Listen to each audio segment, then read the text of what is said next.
welcome. This is going to be a mid-month reading for my lovely Taurians. This is for this month, of course, February. But before I start, if you guys can like this video, simply support hitting the thumbs up below. Also, subscribe to the channel if you aren't a regular subscriber. Know that these are general readings, and when I say general, just means it may or may not resonate for you. If you are a cross watcher of the sign, please feel free to switch the characters around anytime in the story if that's how it applies to your particular situation. So let's just get to it. Let's see what's happening with my lovely, lovely Taurians for the middle of February, right? Which is basically Valentine's Day. I'm gonna start off with the Romance Angel Oracle cards. As you see, I'm shuffling those. Then we're gonna do a full spread, and I'm gonna use the Steampunk Tarot deck for that. So Spirit, what messages do you have for Taurus mid-month? What messages do you have for Taurians mid-month? I'm doing romance because I'm like, ooh, middle of month is like really around Valentine's Day. So it's like, ooh, love, right? Romance. So first up we have, stay optimistic about your love life. So positive thinking and faith will bring you romance. Positive thinking and faith will bring you romance. So if you're single with no prospects, yes, this time of year can get pretty, it can make you feel down, right? It can make you feel sad, especially if you're seeing all, couples like posting their highlights, their romantic, time together, their gifts they're receiving, dates. But please remember, when it's your time, Taurus.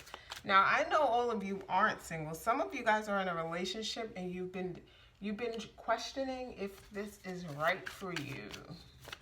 Maybe Valentine's Day is the thing where you realize, wow, the things I care about, this person doesn't. It doesn't take much for this person to be thoughtful. It doesn't take much for them to, what's your love language? Is this person, catering to that at all? So some of you are coming to that conclusion too. Didn't expect the reading to go in that direction. But we also have healing family issues. Your love life benefits as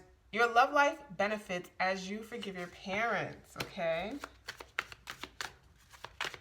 Other messages. I'm just trying to pull a few cards because Taurus, I'm trying to figure out, is it a comparison thing? Like, would you be happy if you didn't see what other people have? Or is it really like an innate need for you, what you want and desire from someone, Because that will determine which, kind of advice I would probably lean towards. So we have let go of control issues. Allow the situation to unfold naturally. If this is a newer relationship, someone you're dealing with, you don't try to control it. Just let it be. Show up as yourself. Let this person prove to you or show to you they're trustworthy. Let them show and prove that, they're a match for you, basically, right? That this is something you want to. It's not just about them wanting to pursue you. Do you want to pursue this too? You actually have a say. Sometimes in relationships I see when people are dating, it's like they give the other person all the power, and it's like, you have to realize you have a choice if you want to date someone too. I know sometimes when you really like someone, it's like, oh, they have all the power. They're not, I wonder if they're going to call. I wonder if they're going to text. I wonder, and it's just like, do you want to talk to this person? How are they making you feel? Do you accept that? Is that acceptable to you, right? So there's all that kind of energy, that you kind of have to look at. Any other messages? You don't have a lot to say with the Romance Angel card, so I'm just going to leave these three, and I want to get to your spread because I feel like, Taurus, your reading is going to be pretty interesting. So let's just get to it. Yeah, you guys weren't talking with the romance, so I don't know how romance is. Some of you guys are in your maybe I don't care for that phase. Oops. But let's just see. What messages do you have for Taurus mid-February, Spirit? What message do you have for my lovely Taurus? Okay, so we had the Death card come out, which is Scorpio. Scorpio is your opposite sign, so your 7th house. 7th house is all about, partnerships, right, and marriage and long-term connections. Next to that, though, we have the Fool card. Take a risk. Take a leap of faith. Forward movement. Oh man, Taurus, you guys are fixed earth. You guys can be very stubborn. You can dig your heels in something when you really, like you don't want to be wrong sometimes, or or you feel like, how do I explain it? You're right. You're like, I'm right. I'm not wrong. You know, I see things this way. I'm going to stick with it. But I feel like middle of February is going to require you to kind of be more flexible, especially when it comes to relationship. Nine of Swords. Yeah, you're up late night thinking and worried. Devil, Capricorn energy. There is so much happening inside of Taurians that I feel like it's not even, like, the people around you don't even notice this. Like, this is you. You have this Nine of Swords, heavy anxiety, like restless nights, and you have the Devil, which is like this, I feel like you're kind of shutting off to other people. There's this thing where you don't trust. You don't trust things to go right for you, especially in love. So that could just come from, past experiences, which is normal. Honestly, it really is. We have the Queen of Swords, Libra energy, air energy. This is the Queen of Swords is very independent, right? This is also a widower, ex kind of card, divorcee. They've been through it all. Like, there's someone who cuts people off. I feel like for some of you guys, because you've had such negative relationship experiences, like, you cut people off really quick. It's just how it is. You're like, I don't play. You didn't text in time, cut off. Nope, they don't need to explain I'm a grown person or this one little thing. And yes, it's good to have boundaries, but I feel like some of these boundaries are like really strict. We have the Five of Swords, but hey, I'm not getting played is what you're saying, right? I'm not able to get deceived, or no one's going to wear a false mask on me again. No one's going to end up doing this to me. Five of Swords, right? Hurting me, doing things behind my back. We have the Six of Swords, but Six of Swords is like, hey, detach from that old way and head towards something that's more healthy, that's good for you. Some of you guys could be dealing with someone that's very patient with you. This also could indicate travel, by the way, but it could require you, some of you, it requires you in a whole new environment. Let's say you move from your city or from your state even your country, because you feel like there's just so much negative energy there for you. It's hard for you to move on being in the same place you were. So you kind of just like, let me get away from that.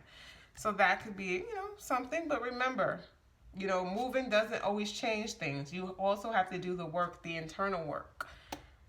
Because it'll just be a different place, same situations, right? But nothing wrong with a fresh start. Knight of Pentacles is Virgo. Slow and steady. Slow and steady. The Knight of Pentacles takes its time. So I'm just going to pull a few here. The Hangman, Pisces energy, and then we're going to finish this reading. Three of Cups. Okay, so this Hangman, you feel stuck for a long, long time, and you're tired of that feeling. You're tired of feeling like things won't happen for you. Why does this happen? Everyone else gets to be happy, or everyone else gets to see, gets to enjoy. I heard love and romance, and when is it my time? Take your time, don't rush, because when you're on the other side, you're gonna realize, oh, it was worth waiting. It was worth, judgment. We have the King of Swords. We have a perfect pair, Aquarian energy. You're gonna find, and a Four of Wands. Yes, look at the King and the Queen of Swords. Someone is feeling the same way you are. You're literally in contact, or going to be coming into contact with a masculine energy as a feminine energy, not gender specific. So if you're dating same sex, it also applies. This person is just as fed up. This person has also had negative experiences. The way you guys view relationships, what you will and won't tolerate, the way you want to go forward, it's going to click. Like, you have literally met someone that's just like, they get it. You're like, oh, okay, you get it. You both may be testing each other out in the beginning. You both may be a little slow to, like, move forward. It's like testing. It's like, is the stove hot? Oh, nope, I can't touch it. Little by little, or like dipping your foot in the water to test it. Is it cold? Is it warm? Okay, 1 foot at a time. So I like this for you. 4 of Wands, there is love here for you. You're not going to be alone forever. Some of you guys, I don't want to say you're being dramatic, but some of you guys are feeling like that. And as I said, I get it. If your last relationship was like intense, like very negative, like I'm talking about levels to abusive levels, I understand that takes more than just, oh, forget about it. You know, I'm not one of those people, oh, you just need to forget it. No, that may require intense therapy. That may require, you know, I wouldn't even expect you to just meet someone and trust them after that situation. I would expect you to take your time. I would expect you to vet as much as you can. And, you know, and even then, people can fool us though, right? So I do feel like you're, someone else is just feeling the same way, tired of the games, tired of situations, you know, so you're going to be on the same page, all right? So that is your reading. Hope you guys enjoyed. Once again, if you can like this video, subscribe to the channel. Have a great, great day. Bye, guys.